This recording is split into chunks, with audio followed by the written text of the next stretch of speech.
Hello everyone and welcome to our next session on ReactJS lists. Introduction to React lists. Rendering lists in React involves mapping over an array of data and returning React elements for each item in the array. This allows us to dynamically generate components based on the data. Example of rendering a list.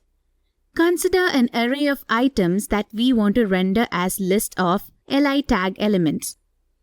We can achieve this by using the map method to iterate over the array and return a list of JSX elements.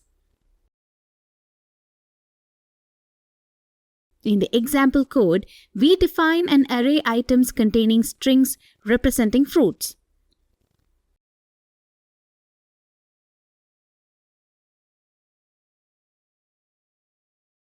We then use the map method to iterate over the items array.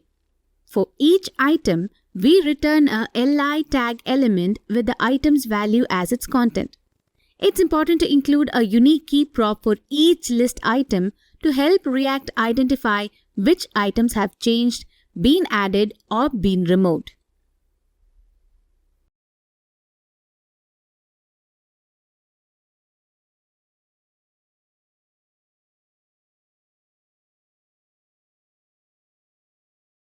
In the example code, we define an array items containing strings representing fruits.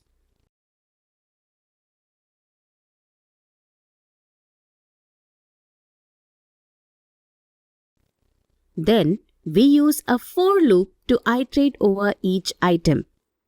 We then use the map method to iterate over the items array.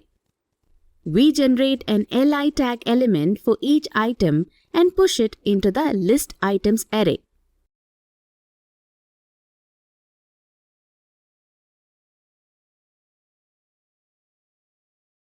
Finally, we return an unordered list or UL tag containing all the list items.